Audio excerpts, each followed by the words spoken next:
Bienvenue à toutes et à tous sur l'Intelligent TV pour ce débat d'actualité. Depuis le 19 octobre, les Ivoiriens sont invités à se faire inscrire sur la liste électorale et ce jusqu'au 10 novembre 2024. Cette opération, en raison de son importance, suscite de nombreuses interrogations, notamment sur la transparence du processus. Comment donc garantir une révision consensuelle acceptée par tous du fichier électoral? C'est la question centrale du débat de ce soir. Pour en discuter, nous avons le plaisir de recevoir pour vous Kofo Jean-Hubert, il est journaliste à l'Intelligent d'Abidjan. Kofo, bonsoir. Bonsoir Khalil. Merci d'avoir honoré notre invitation. Vous êtes sur ce plateau en compagnie de Renaud Aké. Bonsoir. Bonsoir Khalil. Vous êtes acteur de la société civile, fondateur de Debout Citoyen, c'est bien cela? C'est bien cela.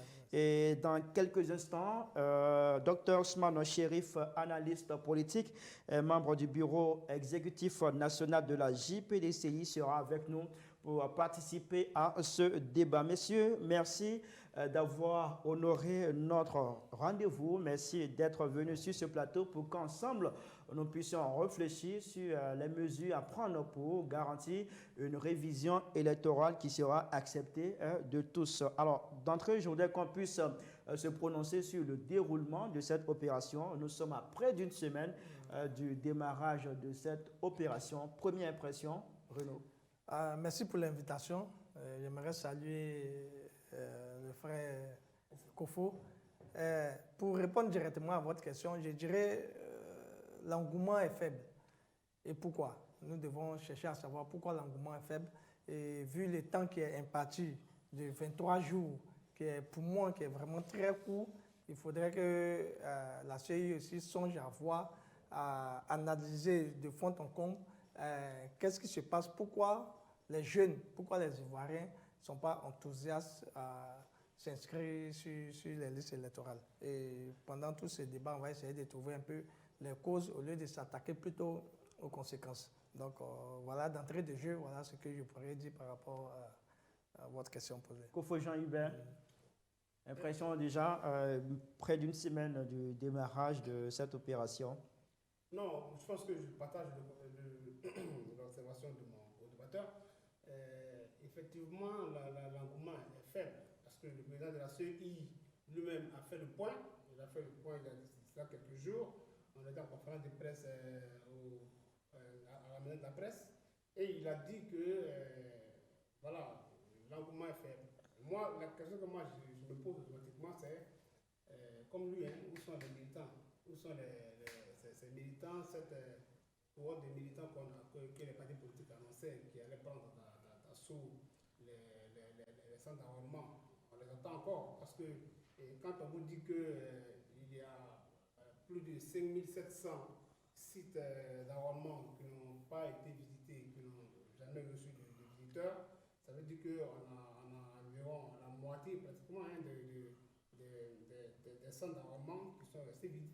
Moi, avant de venir ici à ce débat, moi j'ai fait un saut dans 2 centres d'enrôlement à Grand Bassam, mais je vous dis que voilà, les gens se tournent les pouces. Voilà. Se tournent les pouces au lycée moderne de Grand Bassam et à l'EPP phare à Grand Bassam, mais les agents d'enrôlement se tournent les pouces. Donc je me dis que quelque part, il y a peut-être quelque chose qui n'a pas marché. Est-ce que les hommes politiques, sinon les partis politiques, ont fait le travail qu'il faut? Le président de la CEI, il a dit qu'il faut que les partis politiques embouchent leur trompette et que ces partis politiques aillent chercher les électeurs là où ils sont. Mais surtout, il faut désarmer les langues, surtout ça, parce que moi je dis que quand on est dans un pays où une élection se prépare et où on entend des cadres des partis politiques dire dans ce pays-là que la liste électorale qui est là actuellement ne peut pas aboutir à des élections sans contestation. Je me dis que moi, si je suis un pureux, je prends quelqu'un me claque, je commence à quitter le pays. Parce que ça veut dire que la Côte d'Ivoire n'a pas encore dépassé cette étape d'élection sans violence. Ça veut dire qu'on est en train de partir vers 2027 en ayant à l'esprit qu'on aura encore des élections avec violence. Et ça, vraiment, moi, c'est fait pour m'inquiéter. Je me dis que les hommes politiques, aujourd'hui, en dehors du fait que, comme on voit, tu viens sur le terrain, essayer de mobiliser les gens à aller voter, je pense qu'il y a encore beaucoup à faire. D'accord, c'est bien noté. Déjà, vous avez abordé les chiffres, les premiers chiffres qui ont été annoncés par le président de la commission électorale indépendante. Je vais vous faire part de ces chiffres.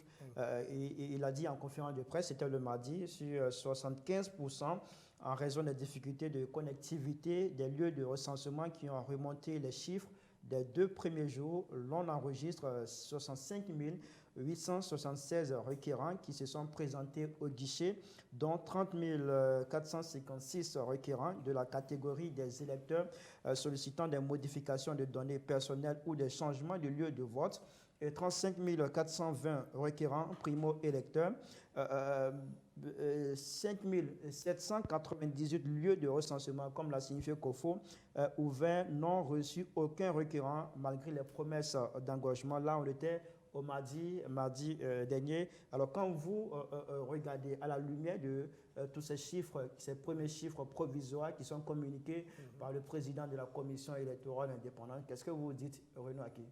Bon, moi, quand je regarde correctement, si on veut analyser, si on veut prendre, on veut être objectif sur la question, c'est de savoir est-ce que la CEI elle-même se donne les moyens elle-même de réussir d'abord ce pari de 4 500 000 électeurs qu'elle doit trouver. Est-ce qu'elle se donne les moyens d'être transparente aussi? Vous pensez que ce n'est pas le cas? La CEI ne se donne pas les moyens? Ce n'est pas le cas dans la mesure où la CEI elle-même n'est pas crédible. Comment la CEI pourrait se donner les moyens dans ce cas? Mais quand se donner les moyens, c'est-à-dire, c'est la crédibilité. Il faudrait que les Ivoiriens sentent qu'ils ont une CEI qui est vraiment indépendante. Ensuite, ils ont une CEI qui met au centre les préoccupations des populations. Et ils ont une CEI qui ne se contente pas seulement de faire de la politique. On a l'impression que le président de la CEI qui représente la commission parle beaucoup, mais dit peu. C'est-à-dire qu'il parle beaucoup pour dire peu de choses. Et on n'a pas besoin de ça. On n'a pas besoin qu'il nous récite les articles juridiques, mais on a besoin que cette CEI donne confiance. Au niveau de sa il travaille selon les lois. Pourquoi vous dites qu'on n'a pas besoin qu'il nous récite les articles de loi? Si on veut aller sur ce chemin, ce serait encore même plus drôle. Parce que le président de la CEI brandit les articles juridiques quand ça l'arrange, mais tait les articles juridiques quand ça ne l'arrange pas. Je vais prendre un exemple tout simple. Quand il fait la déclaration, je ne sais pas si c'est à Guiglo, quand il fait la déclaration de dire pour pouvoir s'inscrire sur les listes électorales, il faudrait avoir la carte d'identité CNI et joindre à ça l'extrait de naissance. En tant que nous savons qu'auparavant, c'était seulement la carte CNI qui était, c'était plus adapté pour s'inscrire. Récemment, la CEI a fait un communiqué pour dire que présenter l'extrait de naissance j'ai pas fini. Enrôler n'est pas obligatoire. Je n'ai pas fini. Quand le président de l'institution lui-même dit ça en mondiovision, devant tout, on n'est plus dans les années 60. C'est-à-dire quand vous dites quelque chose, même si c'est à Guiglo, à la minute près, les Ivoiriens sont au courant de ce que vous avez dit. Et quand les Ivoiriens se rendent compte que le président de cette commission électorale qui est censée être indépendante d'abord, dit ce genre de choses, et l'institution elle-même prend 48 heures pour recadrer le président, il y a un problème. Il y a un problème de fonctionnement. Parce que tous ces 2 jours-là, il y a eu un dysfonctionnement au niveau d'abord de la population qui ne comprenait pas. Parce qu'il faut adjoindre l'extrait de naissance parce qu'on nous a dit que sur la carte d'identité, toute la pour- population est écrite. pour vous, c'est l'expression d'un manque de crédibilité Mais d'abord, de l'institution qui est en charge de ça, c'est ce qui l'organisation est récent. de l'élection. Ça, c'est ce qui est récent. Vous avez bien compris, Kofo. Est-ce que c'est votre impression avec ce qui s'est passé où la CI a fait sortir un communiqué pour dire que présenter l'extrait de naissance n'est pas obligatoire pour se faire enrôler sur la liste électorale? Non, en fait, moi, je souris quand j'entends mon co-débatteur dire que la CEI n'est pas crédible. Je ne sais pas ce qu'on met dans cette crédibilité, de la crédibilité. Qu'est-ce qu'il entend par crédible? La CEI n'est pas crédible. Une CEI, d'abord, parce que avant de répondre à votre question, je vais te répondre d'abord à ça. La CEI, là, les partis politiques qui aujourd'hui passent le temps à crier et à dénoncer la CEI, mais ils ont des représentants à la CEI. Ces partis politiques sont représentés à la CEI. Le PPACI a représenté à la CEI, le PDCI, et j'en passe. La société civile, même, il est un acteur de la société civile, est représenté à la CEI. Qu'est-ce qu'on appelle une CI qui n'est pas crédible? Ou alors c'est quoi? Moi, j'ai entendu parler une fois de la rue, quelqu'un dit que, écoutez, il faut que la CEI, il faut que le président soit quelqu'un d'impartial. Il faut qu'on prenne quelqu'un qui n'a pas de parti pris. En Côte d'Ivoire ici, qui n'a pas de parti pris? Sérieusement. À moins que ce soit quelqu'un qui soit né aujourd'hui. Et par miracle, on le fait grandir et il n'a pas de parti politique. Je pense qu'il faut être sérieux. En fait, il faut faire confiance à nos institutions. Ce que moi je dis, c'est que ce n'est pas la CEI qui organise les élections, qui vote. Ce n'est pas la CEI qui vote, c'est la population qui vote. Aujourd'hui, ce qu'on demande aux gens, c'est appeler vos militants, qu'ils aillent se faire inscrire, comment on dit ça, sur la liste électorale. Après, on ira à l'élection. Celui qui aura gagné là, moi je dis celui qui aura gagné, mais la CEI ne pourra pas donner un résultat autre que ça. Enfin, autre que annoncer la victoire de l'autre. Maintenant, d'accord. Je voulais revenir sur l'épisode de Guiglo. Je pense qu'il faut qu'on arrête de vouloir vraiment embêter les Ivoiriens, enfin, je veux dire, mélanger un peu les Ivoiriens. Il faut être vraiment honnête. Moi, j'étais à Guiglo, j'étais à cette cérémonie-là. Et le président qu'on a entré dans la salle, il a demandé à la jeune dame, qu'est-ce que vous faites avec un extrait de naissance? C'est la question qu'il lui a posée. Parce que moi j'étais là, il y avait un jeune homme et une jeune dame. Le jeune homme, lui, c'était juste pour changer de lieu de vote, puisqu'il vivait à Abidjan, et il va à Guiglo, changer de lieu de vote. Et la jeune dame, elle, c'est une nouvelle, elle a voté pour la première fois. Alors elle, le président, il rentre dans la salle et il la voit avec un extrait de naissance. Donc il lui demande, mais qu'est-ce que vous faites avec l'extrait de naissance? Elle dit, non, bon, comme il n'y a pas, derrière la CENI, il n'y a pas de nom, je suis venu avec l'extrait de naissance pour que les gens y mettent le nom de mes parents. Donc le président de la CENI, il prend et il dit, c'est une bonne idée, c'est pas mauvais. Et au fond, dans le fond, c'est pas mauvais.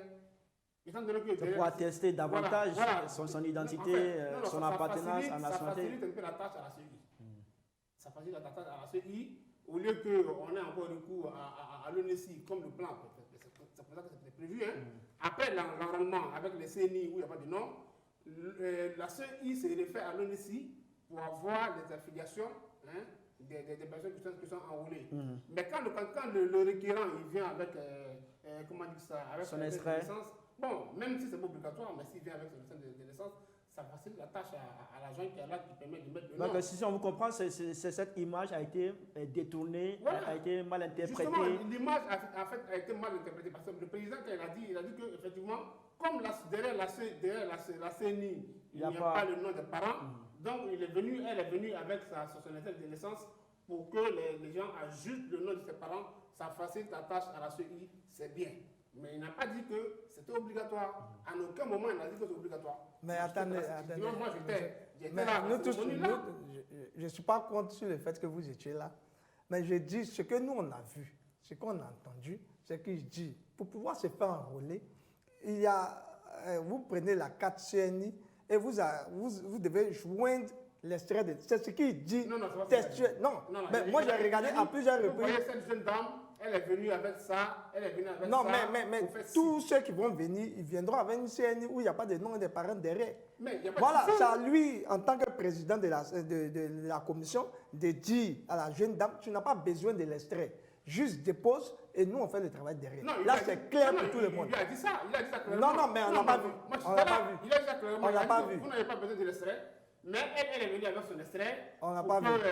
on rajoute le nom de ses parents, ça facilite la tâche aux Non, non, il n'y a pas de problème. Mais Ok, nous, c'est y a ce pas de que nous voyons. D'accord, que nous d'accord, disons. d'accord, monsieur. Voilà. Alors, le président, lors de sa conférence de presse, il a parlé de problèmes de connectivité sur 25%, ce qui a fait que 25% des centres de recensement n'ont pas pu remonter leurs données. Cela fait dire à certains observateurs que ça reflète un peu des lacunes dans l'organisation du processus. Est-ce que c'est un avis que vous partagez? Moi, je partage pleinement cet avis. Pourquoi? Parce que, vous savez, quand quelque chose est bon, tout le monde, personne ne se plaint. Quand c'est mauvais, c'est qu'il y a un problème là-bas. Donc, quand il parlait tout à l'heure de les partis politiques sont représentés au sein de la CEI, la crédibilité, ce n'est pas ceux qui sont représentés, c'est combien sont ceux qui sont représentés.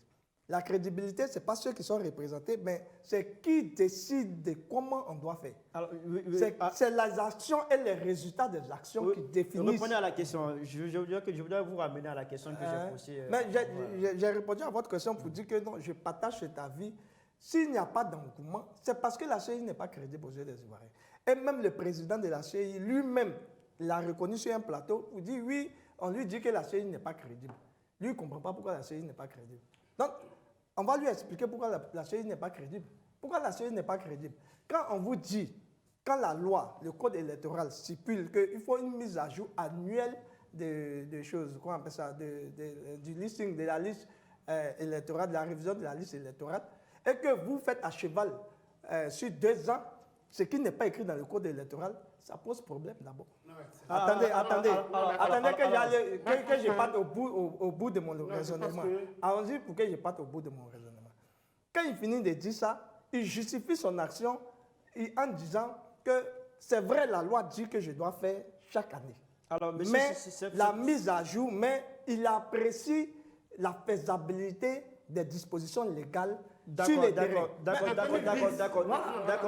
C'est pas ça principalement le sujet. Oui, d'accord. Vous allez pouvoir réagir, mais je voudrais que qu'on puisse. À 2020, combien y a-t-il eu d'opérations de révision des Monsieur, je voudrais qu'on puisse rester. Nous sommes en train de commenter les chiffres qui nous ont été communiqués par le président de la CEI. Alors, il disait que ces chiffres étaient, on va dire, reflètent la pensée des ces problèmes de connectivité qui ont fait que 25% des centres de recensement n'ont pas pu remonter leurs données. Selon Ake, ces problèmes sont révélateurs de lacunes au sein de l'organisation de cette opération. Est-ce que c'est la CEI qui gère tout ce qui est connexion des réseaux? C'est pas la CEI? C'est la CEI qui gère quoi? On va l'écouter. Est-ce que c'est la CEI qui gère les réseaux téléphoniques, Internet? C'est la CEI qui gère? Parce qu'on parle de problèmes de connectivité. Non, c'est pas la CEI qui gère. Je pense qu'à un moment donné, il faut que les gens évitent de jeter tous les dysfonctionnements sur la CEI. C'est pourquoi, justement, la dernière fois, à la conférence de presse, le président de la CEI a pris le soin d'inviter le directeur de l'ONESI par rapport à cette affaire de CENI et autres, pour que lui aussi, il ait ce mot à dire. Parce qu'on a l'impression que tout le monde porte... L'ONESI ne gère pas les réseaux. Non. L'ONESI ne gère pas aussi les réseaux. La connectivité, l'ONESI aussi ne gère pas ça. Tu parles de l'ONESI, tu parles des pièces... Mais quand vous dites que ce n'est pas la CEI qui s'occupe de tout ce qui est connexion, est-ce que la CEI n'avait pas d'autres mécanismes pour contourner ces problèmes-là? Est-ce qu'il n'y avait pas d'autres mécanismes qui existaient pour pouvoir contourner ces problèmes? Pour un plan A et un plan B. Non, moi je pense que, écoutez, parce que c'est connu de tous que dans les zones rurales, on a toujours ces problèmes de connectivité. Ah, c'est pas quelque chose de nouveau. Je pense que certainement que la CEI, peut-être au moment où la CEI avait besoin de ces résultats-là, forcément, elle va les avoir. Mais à quel moment est-ce que ça va arriver? Non, mais est-ce qu'elle était obligée de communiquer les résultats? Monsieur Akan, on va l'écouter, après vous allez réagir. De connexion, forcément, les résultats vont arriver. Mais peut-être qu'au moment où la CEI les voulait là, Et elle ne les avait pas, elle ne les avait pas parce qu'il y avait un problème de connexion. Ça ne veut pas dire que la CEI n'allait pas avoir ses services jusqu'à là. Même si c'est 2 jours, 3 jours après, la CEI aurait servi jusqu'à là. Sauf que le délai, je veux dire, pour faire le point, aurait dépassé. Voilà le problème. Sinon, c'est pas que la CEI n'a pas de moyens de faire remonter les résultats. Je ne travaille pas à la CEI, mais je pense que quand même la CEI a, au-delà de tout ce qui est connexion et en tout cas tout ce qui est TIC, la CEI a forcément des mécanismes pour faire remonter les résultats. Peut-être pas dans le même timing que quand c'est fait par voie électronique, mais forcément la CEI peut se faire remonter les résultats. Parce qu'à ce niveau-là, il n'y a pas de problème. Quand on fait les élections, même présidentielles ou je sais quoi, mais quand les tablettes ne marchent pas, mais on vote quand même. Et au finish, on a ces résultats-là. Donc je pense que la CEI a toujours les moyens. On vote, mais les résultats, les votes se passent mal aussi. Comment ça se passe mal? Non, mais les dernières élections, ils ont dû annuler certaines zones pour les reprendre. Pourquoi? Parce que les choses se sont mal passées là-bas aussi. Non, mais on n'a pas d'accord. On n'a pas dit que c'est parce que les tablettes étaient différentes. Non, les tablettes, mais tout dernièrement, M. Beredoumi vient de nous apprendre que dans sa localité, les tablettes ne marchent pas. Donc, on fait comment? Mais la tablette, c'est quoi? C'est l'appareil électronique. Non, mais on doit s'assurer que ça marche avant de venir. La crédibilité, c'est ça aussi. Moi, je pense qu'une tablette, c'est un appareil électronique. Donc, tu peux tomber en panne. D'accord. Comme votre téléphone. Non, je suis d'accord, mais on parle d'un processus très important pour les Ivoiriens. Donc, on se rassure que tout fonctionne avant de donner. Tu ne donnes pas et puis ça ne marche pas et puis après, tu vas venir dire c'est pas des tablettes. Alors, à la date du mardi 22 octobre 2024, le président de la CEI, dans sa rencontre avec la presse, il avait indiqué que 30 456 requérants de la catégorie des électeurs sollicitant des modifications de données personnelles ou des changements de lieu de vote. Est-ce que pour vous, ces ajustements révèlent un peu un manque de clarté dans l'information qui est fournie aux électeurs? C'est un peu l'avis de certains. Non, les électeurs ont les informations dont ils ont besoin pour pouvoir voter, mais pour pouvoir faire l'enrôlement. Ça, on est au 21e siècle, on ne va pas se mentir, toutes les informations sont là. Quelqu'un qui veut avoir les informations, il peut aller sur le site de l'ONU, la CEI et ainsi de suite pour avoir les informations. Ça, ce n'est pas le problème. Le problème, c'est au niveau de la crédibilité. C'est de là-bas que tout se passe. Il ne faudrait pas qu'on vienne nous parler des conséquences. On doit parler de la cause. Les partis politiques sont responsables du fait que les jeunes ne s'intéressent plus à la politique. Et également, la CEI aussi n'inspire pas confiance de son organisation, de ses membres qui sont à l'intérieur, qui sont déjà, on voit qu'il y a une prise en otage de l'appareil par les gouvernants, une prise par les partis politiques. Et on a l'impression que ceux-mêmes qui doivent concourir, c'est eux qui décident des règles du jeu. Moi, bizarrement, personne ne se met. Depuis quand on voit les élections passer, on se rend compte carrément que ce sont les mêmes ingrédients qui nous ont envoyés à la guerre en 2010. Ce sont les mêmes ingrédients qui sont présents. Ça ne peut pas attirer quelqu'un. J'adore cet argumentaire qui dit que la CEI n'est pas crédible. Et que la CEI non, mais je peux le prouver. C'est parce qu'on ne m'a pas donné le temps, sinon je peux le prouver. La CEI est embrigadée par le pouvoir. Écoutez, moi, je n'ai jamais vu un agent de la CEI, enfin de la commission centrale de la CEI, un représentant de parti politique, de l'opposition, sortir un jour pour dire écoutez, monsieur, au secours, à la CEI, telle décision a été prise sans que moi je pense. Non, je peux dire quelque chose. Non, parce que vous allez un sujet où ce que moi je sais, c'est que à la CEI, là, il y a les représentants de chaque parti politique. Non, ça ne veut rien dire. Non, jamais un seul d'entre eux l'a sorti une fois pour faire une conférence de presse pour dire que à lui, on a imposé ceci, on a imposé cela. Non, c'est que vous ne suivez pas l'actualité. C'est que vous ne suivez pas l'actualité. Un représentant de la CEI. Oui, non, pas un représentant de la CEI, mais ceux qui sont partis prenants. Vous allez l'écouter. De la CEI, à la CEI, là, qui là-bas est sorti pour dire que moi, je représente par exemple le PPCI à la CEI, je sors et je dis que vraiment, voilà ce qui est juste qui a été fait, par exemple, à Laurent Gbagbo. Moi, dans la dernière fois. Non, mais il y a un canal où les gars parlent. On ne se lève pas pour parler, il y a un canal. On était à la conférence de presse et on a un confrère qui a posé une question au président Kibier, disant que le président Kibier aurait, de son propre chef, barrer le nom de Laurent Gbagbo de la liste électorale, pas parce que Laurent Gbagbo a été condamné en 2018 et aurait perdu ses droits civiques, civils et politiques, mais il aurait radié de la liste électorale de son propre chef. Mais écoutez, sérieusement, ça veut dire que non, c'est méconnaître vraiment le fonctionnement de la CI. C'est comme si le président de la CI, il est dans son bureau là-bas, lui seul, et il prend la liste et il barre le nom de tous ceux qu'il n'aime pas, et il laisse le nom de tous ceux qu'il aime, sans que, comment dire ça, les représentants des partis politiques ne soient informés. Quand même, sérieusement. Moi, je pense que c'est quand même gros. La CI, aujourd'hui, elle apparaît telle qu'elle est, la CI, avec les partis politiques et tout ça.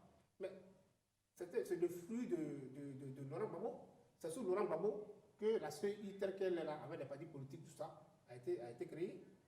Sinon, avant, moi, je vous dis que c'est le ministère de l'Intérieur qui organisait les élections. Alors, si vous voulez que, peut-être que le ministère de l'Intérieur reprenne les élections pour les organiser, je pense que ça aussi, c'est une option. Non, mais attendez, M. Kaline, quand il dit des choses, il faudrait qu'on lui rappelle aussi certains faits. Vous avez la parole, vous pouvez réagir. En 2009, M. Begré Mambé, qui est issu du RHGP aujourd'hui, qui est Premier ministre aujourd'hui, était le président de la Commission électorale indépendante. M. Begré Mambé s'est rendu coupable de 400 000 électeurs inscrits frauduleusement sur la liste électorale. Attendez, quand vous avez parlé, je vous ai écouté. Non, quand vous avez parlé, je vous ai écouté. Quand vous avez parlé, je vous ai écouté. Je vais aller doucement. Quand vous avez parlé, je vous ai écouté. La crédibilité de la CI n'a pas commencé aujourd'hui. Je suis en train de prendre depuis le début jusqu'à arriver au président actuel. Moi, j'aime Ok, ben, je vais apporter, écoutez, laissez-moi aller jusqu'au bout de mon raisonnement pour comprendre. Quand il s'est rendu coupable, lui-même. Est-ce que vous avez des preuves? Non, non, M. Begré Mambé lui-même, ce que j'ai dit, M. Begré Mambé lui-même dit exactement que oui, il y a eu 400 000 électeurs, mais ce sont des électeurs non officiels en interne. C'est pas moi qui l'ai dit, c'est que j'ai dit. Il a dit ça, vous pouvez aller regarder les informations depuis 2009. Attendez, j'évolue. Attendez, j'évolue. Alors, monsieur, je voudrais... Attendez, j'évolue. Monsieur Kali, attendez que je termine. Attendez que je termine. Parlons. Je voudrais qu'on puisse parler de... Mais les preuves seront là. Monsieur Ake, je voudrais qu'on puisse parler de la participation de ce qu'on appelle les primo-électeurs. On nous parle de 35 420 primo-électeurs qui se sont présentés. Est-ce que, selon vous, c'est suffisant, surtout si l'on prend en compte l'importance des jeunes et des nouveaux votants dans les prochaines élections? Ce n'est pas suffisant, ça ne peut pas être suffisant. Qu'est-ce qu'il faut faire pour améliorer? Je répète ce que j'ai dit. Qu'est-ce qu'il faut faire pour améliorer alors? Non, ce qu'il faut faire, c'est la crédibilité. J'ai dit, quand les gens n'ont pas confiance, les gens ne viennent pas. Ça, ce n'est pas un débat qu'on fait. Même le président de la CI le reconnaît. Ce n'est pas un débat qu'on fait. Si moi, je n'ai pas confiance en ce que vous faites, mais je ne viens pas. Je ne rentre pas sur la liste. Et les jeunes ont compris. Aujourd'hui, nous sommes au 21e siècle. Avec mon téléphone, je peux avoir les informations que je veux. C'est pourquoi ce que j'ai dit là, c'est que vous pouvez les vérifier tout à l'heure sur votre téléphone. Il n'y a pas de problème. Quand un président de la CI vous dit qu'il n'est pas encore minuit et puis il se retrouve dans une tête, ça ne donne pas de crédibilité. Quand le président de la CI lui-même dit... C'est pas le même président, M. Ake. C'est pas le même président qui a la tête. Moi, je parle de la crédibilité. C'est pas le même président qui a la tête de la CI. Quand vous parlez des 35 000, ce sont des enfants qui voient aussi ce qui se passe en politique. J'aimerais taper aussi sur les politiques. Les politiciens aussi, quand ils viennent donc, vous nous dites qu'ils sont influencés par le passé de la CI? Non. Mais la CI, c'est elle qui organise. Elle qui organise.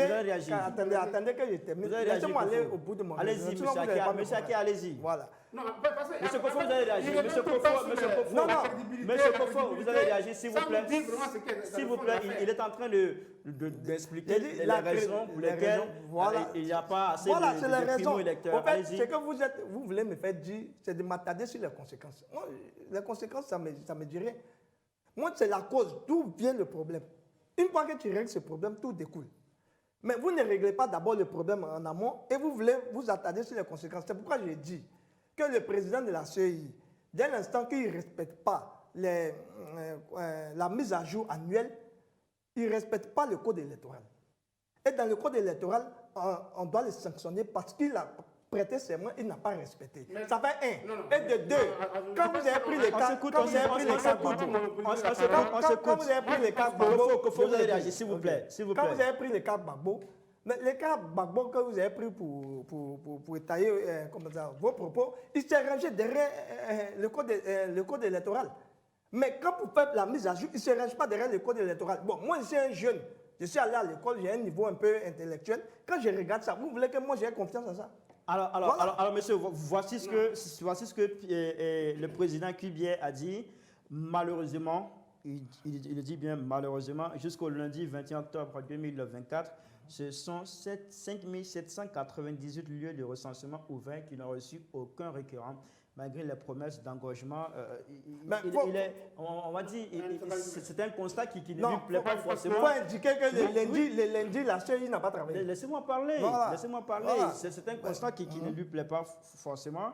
Alors, l'objectif de tous, c'est que ces centres soient beaucoup fréquentés. Qu'est-ce qu'on propose? Comment on fait Jean-Hubert pour remédier rapidement à cette situation, pour que les jours à venir, on vienne nous dire, on vienne nous communiquer des chiffres qui vont plaire à tout le monde, qui vont vraiment rassurer tout le monde, comme quoi les Ivoiriens s'intéressent à ce processus. La CEI a mis en place tout ce qu'il faut pour que l'opération soit un succès.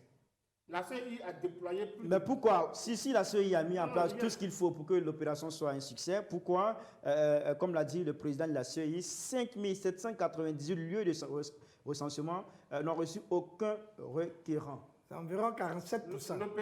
L'opération a été mise en place et la CEI a déployé plus de 12 000 centres de vote, lieux d'enregistrement.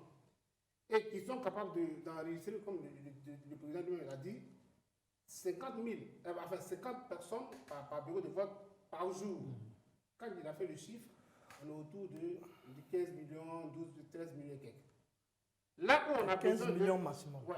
Là où on a besoin, là où on cherche 4,5 millions de personnes, le dispositif qui a été déployé est capable d'aller carrément au-delà et faire enregistrer le triple. Qu'est-ce que vous demandez de plus à la CEI? Donc, selon vous, pourquoi les gens viennent pas?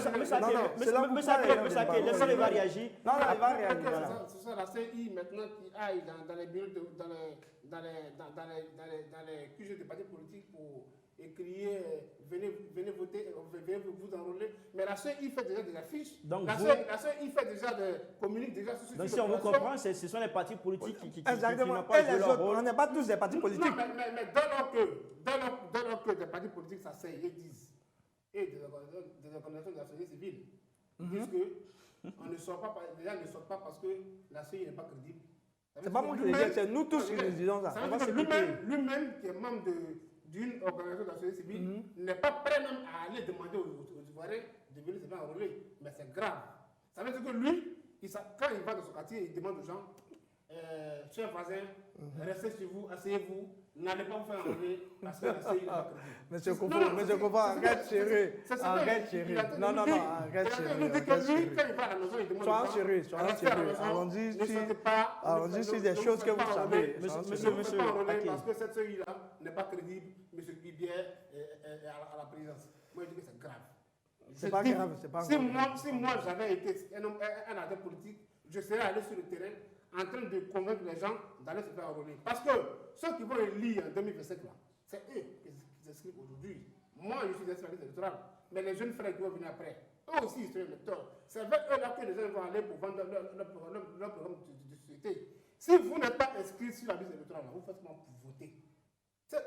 Voilà ce qu'on demande aux gens. Alors, vous parlez des partis politiques. On a vu depuis l'entame de l'opération, les acteurs politiques sont sur le terrain, qu'ils soient du pouvoir ou de l'opposition. Tous, ils sont sur le terrain. On voit des cadres du PPACI un peu partout à travers le pays. Les cadres du RHDP, du PDCI-RDA, qui sont dans les villages, les différentes villes de la Côte d'Ivoire pour appeler les Ivoiriens à se faire inscrire sur la liste électorale. Comment on peut interpréter, on va dire, cette présence des acteurs politiques sur le terrain, contrairement aux années précédentes? Je fais référence à 2020 où des partis politiques ont appelé à boycotter l'opération. On a assisté à des actes de vandalisme, du matériel qui est utilisé par les agents de la CEI pour faire inscrire les gens sur la liste électorale. Moi, je pense que... On va commencer avec Waki. Ce que vous dites, c'est exactement vrai.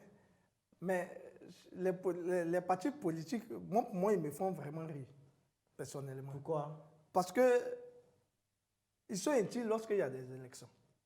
Et comme le peuple, nous sommes au 21e siècle, je l'ai rappelé, comme le peuple a commencé à se réveiller politiquement, le peuple sait qu'ils ne peuvent rien attendre des partis politiques.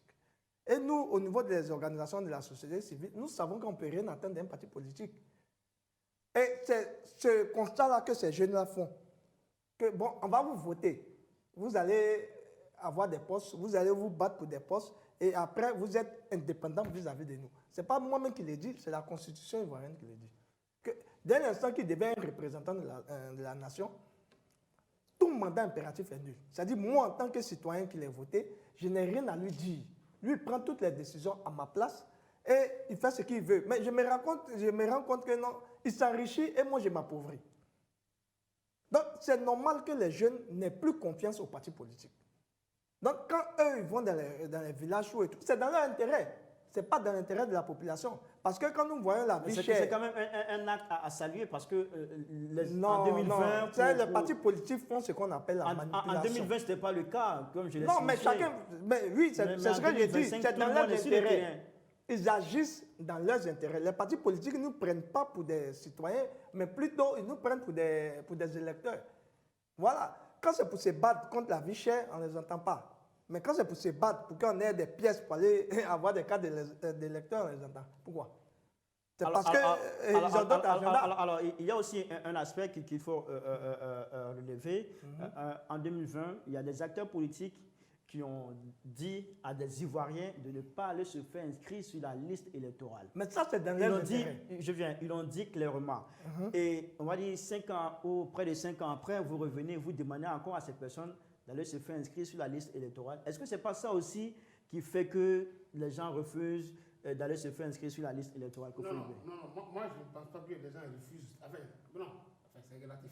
Mais mais vous n'avez pas encore dit pourquoi les gens ne vont pas se faire voter. Comment convaincre alors, ne vont pas se faire enrôler. S'il vous plaît, comment convaincre quelqu'un à qui on a dit dans le passé de ne pas se faire inscrire sur la liste électorale parce que la CEI n'est pas crédible, n'est pas transparente? Comme lui l'a dit tout à l'heure. Voilà. Non, mais comment c'est ce que tout le monde ressent. Comment réussir à les faire? Ça, c'est les ressentis de la population. Tu ne peux pas esquiver ça. Ça, CEI-là, la CEI est crédible. La CEI est selon crédible vous. Parce que tout le monde y est. Donc, ce débat-là, pour moi, il est... Oui. Secondo, on parle des partis politiques. Moi, je salue vraiment l'action de ceux qui vont sur le terrain pour appeler les populations à aller se faire enrôler. C'est ça qui est la démocratie. La démocratie, là, ce n'est pas de s'asseoir dans son salon et dire, dès que le président va dire non, ça, il est contre ça. On dit non, la CEI n'est pas crédible. Non, ça, c'est pas la démocratie. Ici, désolé. Monsieur Saké, s'il vous plaît, on va l'écouter. En 2025, il y aura une élection présidentielle. M. Tidiane Thiam souhaite être le président de la Côte d'Ivoire. Il va sur le terrain pour convaincre ceux qui l'aiment, ses partisans, à aller se faire enrôler. Ça, c'est une politique à saluer.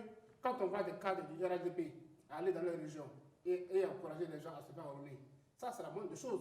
C'est ce qu'on veut. Mais ce qu'on ne veut pas, c'est ces cadres du PDCI RDA ou d'autres partis politiques. On n'a pas d'intérêt que le PDCI RDA, mais qui s'asseyent à l'Assemblée nationale et qui disent que cette liste électorale-là, elle est faite de 2 millions de personnes qui ne doivent pas y être. Ok, on prend acte de ça. Mais qu'est-ce que vous envoyez pour prouver ça? Non, mais à Salé, tu es beaucoup envoyé les preuves. Non, mais à Salé, tu es beaucoup envoyé les preuves. Monsieur Saké, est-ce qu'on peut s'écouter? Non, on s'écoute. On n'a pas envoyé ces preuves-là.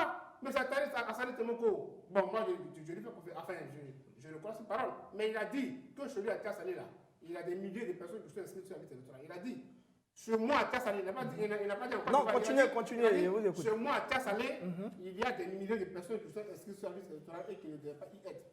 Donc, C'est ce qu'il a dit. ensuite, il a dit quoi ensuite? Il a envoyé des preuves à je ne sais qui. Bon, lui, comment je ne sais qui? Dites clairement à qui il a envoyé les preuves. Monsieur Ake, Non, non, Monsieur Ake, à qui il a envoyé les preuves? Monsieur Kofo, Monsieur Ake, s'il vous Ouais, je plaît. comprends, excusez-moi, mais à qui il a envoyé les preuves? Monsieur Ake, s'il vous plaît, Voilà. on va s'écouter, donner l'occasion à chacun de se prononcer, de donner son point de vue clairement pour qu'il soit entendu, compris de tous, s'il vous plaît. Parce que vous avez la parole, vous pouvez répondre. Ok, il n'y a pas de problème.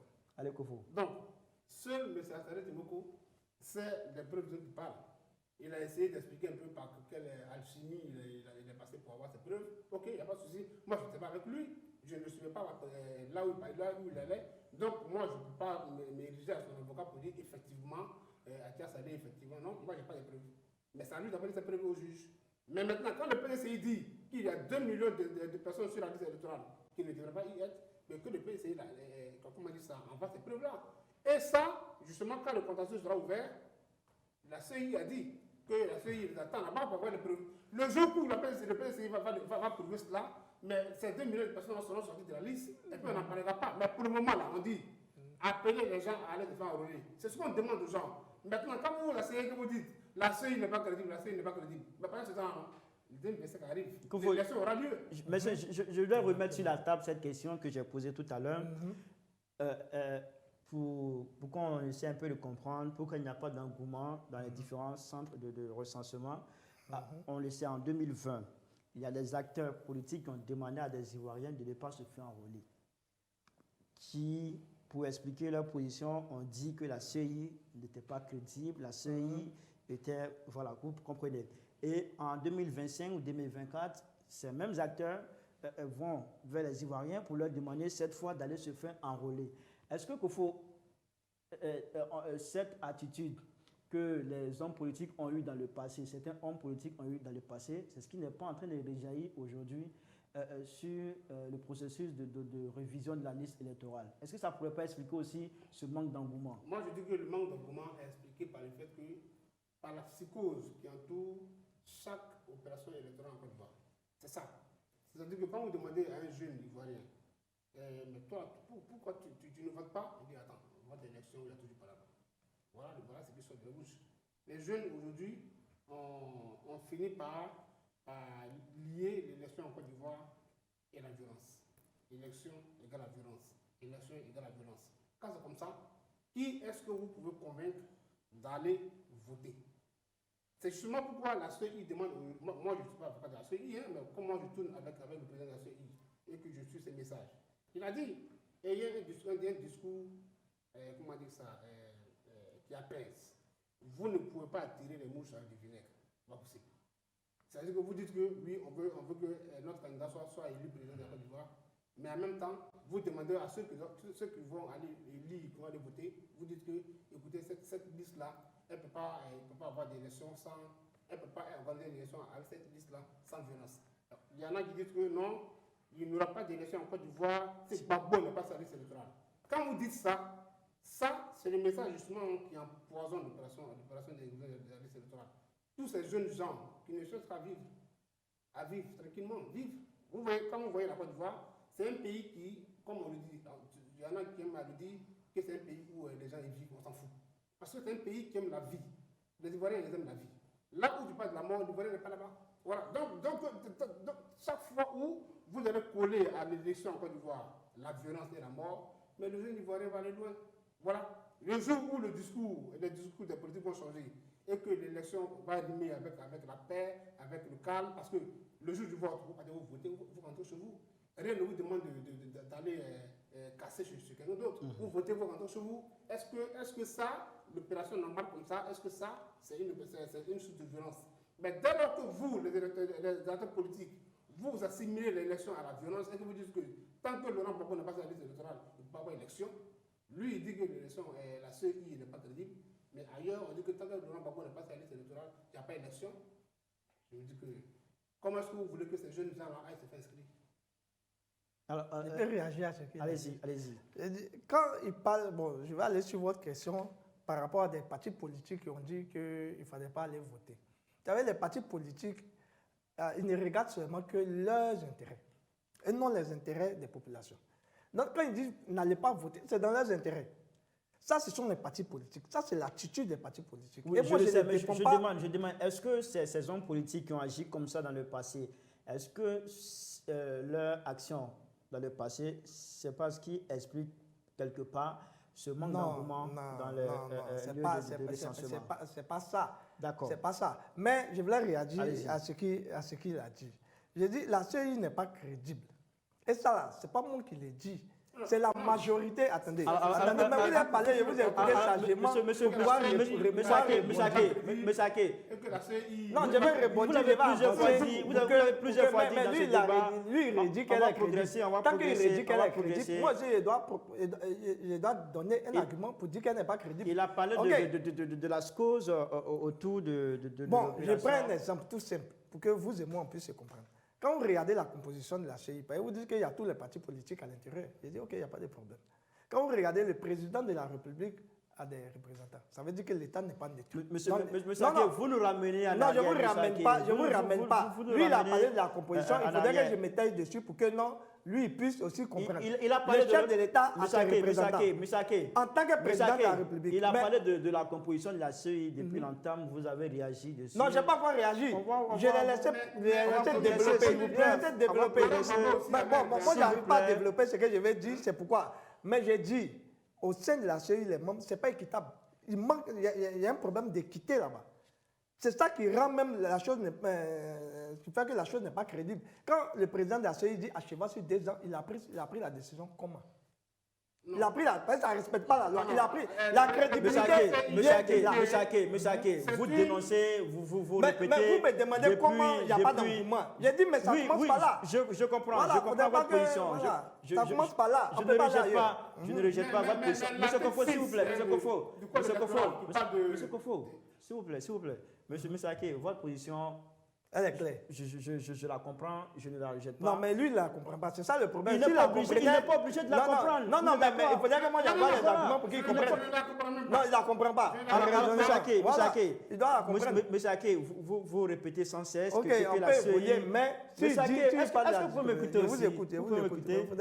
Voilà, on va s'écouter. C'est vrai, on sent que c'est un sujet très important. Très passionnant. Pour tout un chacun, parce que notre vie aussi, ça concerne notre vie, parce qu'on parle d'élections là, et quand on sait ce à quoi les élections en Côte d'Ivoire nous conduisent chaque année, je crois qu'on peut comprendre votre intérêt pour le sujet. Monsieur Ake, vous ne faites que répéter. On ne doit pas faire les erreurs qu'on a fait. Vous ne faites que répéter depuis longtemps de cette émission que la CEI n'est pas crédible. Alors, qu'est-ce que vous proposez concrètement? Qu'est-ce que vous proposez concrètement pour qu'on ait une opération de révision de la liste électorale transparente? Une révision de la liste électorale transparente. Oui. Mais c'est ce que j'ai dit tout le temps. J'ai comme l'impression que vous ne comprenez pas. J'ai dit tout se passe au début. Dans la politique, il y a 2 choses. Il y a celui qui écrit les règles du jeu et puis celui qui contrôle ceux qui vont animer le système. Si ces 2 trucs-là, vous ne les tenez pas, c'est qu'il ne peut pas avoir transparence, il ne peut pas avoir engouement. C'est-à-dire, à la longue, ça va montrer ses limites. Quand nous sommes dans un système représentatif où c'est le chef de l'État qui écrit les règles du jeu, c'est-à-dire le code électoral est pris sur ordonnance. Donc, il écrit dans son intérêt. Quand on évolue encore, on se rend compte qu'il a des représentants à la CEI, la commission électorale qui doit être censée être indépendante de l'État. On évolue, hein? Laissez-moi développer jusqu'à la fin. Quand le chef de l'État porte la casquette de chef d'État, il a des membres. Quand il enlève la casquette, qu'il porte en tant que président du RHDP, il a des membres. Donc ça fait plusieurs membres à son actif. Attendez, je développe jusqu'à la fin pour répondre à sa question. Je vais répondre à sa question. Monsieur Kofo, je vais répondre à sa question. Monsieur Kofo, non, je vais répondre à sa question. Alors, monsieur, je veux qu'on s'écoute. Moi, j'écoute le bas en amont. Si vous ne voulez pas qu'on s'écoute, moi, je vais demander à la régie de couper vos sons. Voilà, je peux vous rassurer, soyez sûr qu'on ne vous entend pas actuellement, parce que la régie a pris le soin de couper vos sons. Vous pouvez dire ce que vous voulez, personne ne vous entend actuellement, c'est moi seul, on entend. Donc, on va se calmer et puis on va parler à tour de rôle. Nous ne sommes plus qu'à quelques minutes de la fin de ce débat. Est-ce qu'on est d'accord? Oui, d'accord. Je vais demander à la régie d'ouvrir vos micros. Le Kofo, vous allez réagir. Moi, je dis qu'il faut qu'on avance dans ce débat-là. La CEI, là, la CEI, quelles que soient les réponses qu'on va lui faire, quand je connais de l'autre côté qui dit que la CEI n'est pas crédible, mais c'est cette CEI-là qui organisera les élections en 2005. Qu'on le veut ou non, c'est cette CEI-là.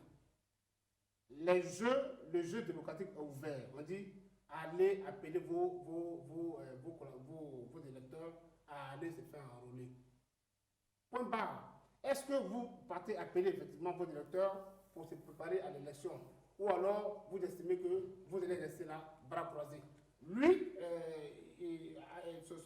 à travers sa structure de société civile, demande aux Ivoiriens de rester à la maison. J'ai jamais dit ça. Non, j'ai jamais dit ça. J'ai jamais dit ça.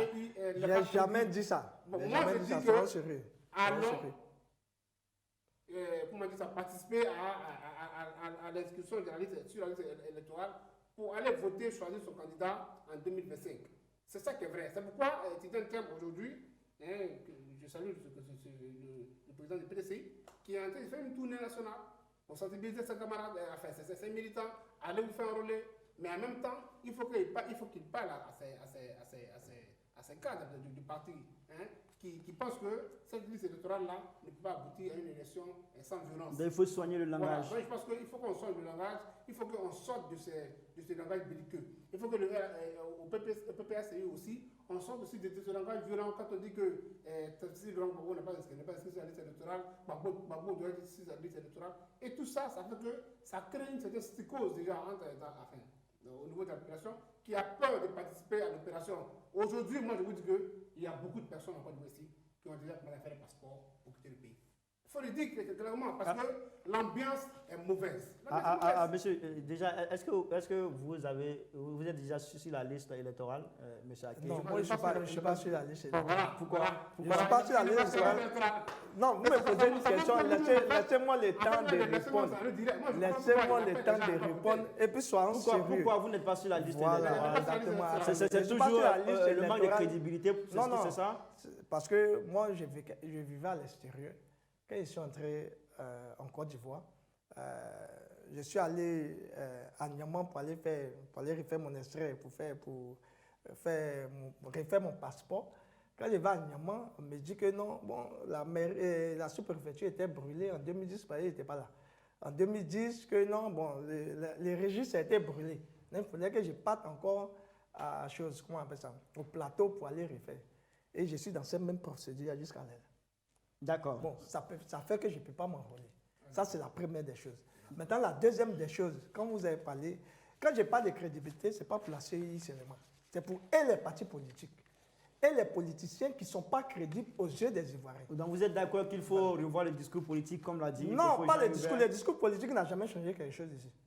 En 2010, il y avait un discours apaisé, ça a amené la guerre. Voilà, il faut revoir le modèle d'opération, le système opérationnel, le système de vote. Il faut redéfinir la notion des représentants en Côte d'Ivoire. Il faut redéfinir la notion des citoyens. C'est bien noté. Alors, monsieur, nous sommes à la fin de ce débat. On va s'arrêter là pour cette émission. Merci à tous les deux d'avoir été sur ce plateau pour donner vos avis sur cette question. Révision de la liste électorale. Comment garantir une opération transparente? Renaud Aké, président, on va dire fondateur de Debout Citoyen, qui est acteur de la société civile. Jean-Hubert Kofo, journaliste à l'Intelligent d'Abidjan. Il était prévu que Dr Ousmane Chérif prenne part à cette émission. Comme vous l'avez pu... vous avez pu le constater, il n'a pas été avec nous tout au long de cette émission. Merci à toutes et à tous de nous avoir suivis. Merci à la régie et à très bientôt.